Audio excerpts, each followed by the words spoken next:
నమస్తే. నేను మీ Kalaratna Mallam Ramesh. Senior journalist and film director, producer also. ఈ ప్రత్యేకించి ఫిల్మ్ డైరెక్టర్‌ని ఎప్పుడు చెప్పను. ఇప్పుడు ఎందుకు చెప్తున్నానంటే, నేను దేశ పరిస్థితులను దృష్టిలో పెట్టుకొని, తీవ్రవాదాన్ని దృష్టిలో పెట్టుకొని, మత విభేదాలను దృష్టిలో పెట్టుకొని, వాస్తవాలతో కూడినటువంటి చిత్రం నిర్మించాను. కొందరికి తెలుసు. సినిమా పేరు 'వందే భారత్ సేవ్ ఇండియా'. సుమన్ గారు సహకరించారు. సుమన్ గారి ఒక ముఖ్య పాత్ర అంటే హీరో వేరే ఉన్నారు. సుమన్ గారు ముఖ్య పాత్రలో ధరించి కమిషనర్‌గా వేశారు. ఆ సినిమాని నిర్మించి విడుదల కూడా చేశాను. సినిమా అంటే ఏందంటే పెద్దల సహకారం ఉండాలి. సినిమా పెద్దలు సహకరించాలి. ప్రమోషన్‌కు, తర్వాత ప్రచారానికి బాగా ఖర్చు పెట్టాలి. పైరవీలు చేయాలి. ఆ వాతావరణం వేరు.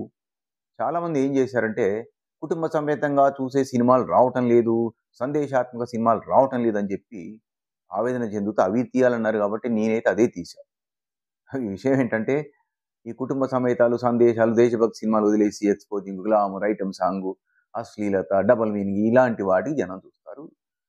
దానికి తోడు ప్రచారం. ప్రచారం ఉంటే నా సినిమా జనంలోకి బాగా వెళ్ళేది. ఇప్పటికి తెలిసేది. సినిమా పేరు 'వందే భారత్ సేవ్ ఇండియా'. నెట్‌లో చూడండి, యూట్యూబ్‌లో చూడండి కనిపిస్తుంది. 'Vande Bharat save India' full movie అని టైప్ చేసి వెతికి చూడండి దొరుకుతుంది. ఎందుకు చెప్తున్నా అంటే ఇప్పుడు మొన్న కాశ్మీర్‌లో భారీ ఎత్తున తీవ్రవాదులు 27 మందిని చంపారు. దారుణంగా దాడి చేశారు. నేను తీసిన సినిమా సబ్జెక్ట్ అదే. ఇటు మతపరంగా ముస్లిమ్స్ అని, హిందూ అని మధ్యలో కొద్దిగా క్రిస్టియన్ టాపిక్ లైట్‌గా ఉంది గాని బట్ మతపరంగా హిందూ, ముస్లిం టాపిక్ తీసి బ్యాలెన్స్‌గా ఎవరిని దోషులుగా చూపకుండా మంచి సబ్జెక్ట్ రాసి జర్నలిస్ట్‌గా నాకున్న అనుభవాన్ని జోడించి స్టోరీ రాసి, డైలాగులు రాసి సుమన్ గారు వినిపిస్తానికి నచ్చింది. సుమన్ గారికి సహకరించారు. ఏ మేరకు సహకరించారంటే సుమన్ గారు, ఆయన నటించిన రోజుల్లో ఒకరోజు ఇలాంటి సినిమాలు తీయటం లేదు. దేశభక్తి, పైగా మీరు బాగా కష్టపడుతున్నారు. సింగిల్ హ్యాండ్‌తో డీల్ చేస్తున్నారు కాబట్టి నాకు ఒకరోజు రెమ్యునరేషన్ వద్దని సుమన్ గారు రెమ్యునరేషన్ వెనక్కిచ్చి వెళ్ళారు. అంత గొప్పగా సహకరించారు. సినిమా పెద్దలు మాత్రం పెద్దగా సహకరించలేదు. సహకరించలేదంటే ఆ హక్కేం లేదు కాబట్టి మనం డిమాండ్ చేసే పరిస్థితి ఏం లేదు.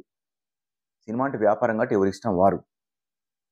జాతీయత భావం అని చెప్పేవారు కూడా దీని పట్ల పెద్దగా సహకరించినట్టు లేదు. ఎందుకంటే సినిమా ఫేమ్ నాకు లేదు కదా! స్టేజీ ఫేమ్ ఉంది. స్టేజీ ఫేమ్ ఉంది. జర్నలిస్ట్‌గా కొందరికి తెలుసు.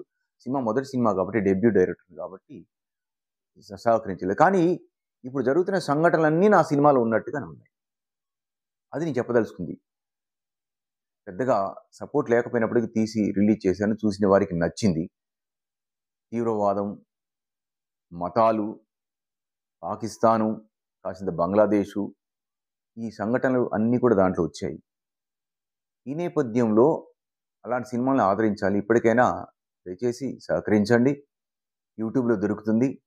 'వందే భారత్ సేవ్ ఇండియా' అని నెట్‌లో చూడండి దొరుకుతుంది. ఆ సినిమా మొత్తం చూడండి ఓపికగా. చూస్తే ఇప్పుడు జరుగుతున్న సంఘటనలకు, దేశ పరిస్థితులకు నేను తీసిన సినిమాకు సంబంధం ఉంది. ఎందుకంటే అంశం అదే కాబట్టి. అందుకోసం నాకెవరైనా సహకరించి, పెద్దవారు ఎవరైనా సహకరించి దాని ప్రమోషన్ గాని, లేదా ప్రచారానికి గాని పూనుకున్నా, లేదా ఎవరన్నా గట్టి సపోర్ట్ ఇచ్చుంటే సినిమా బాగా జనంలోకి వెళ్ళేది. చర్చ జరిగేది ఈ అంశాలు. అందుకే ఇప్పుడు చూస్తే అందులో ఉన్న అంశాలు నిజమా కాదా తెలుస్తుంది కాబట్టి చూడండని మనవి చేస్తూ మీ Kalaratna Mallam Ramesh, 'Vande Bharat save India' director and producer.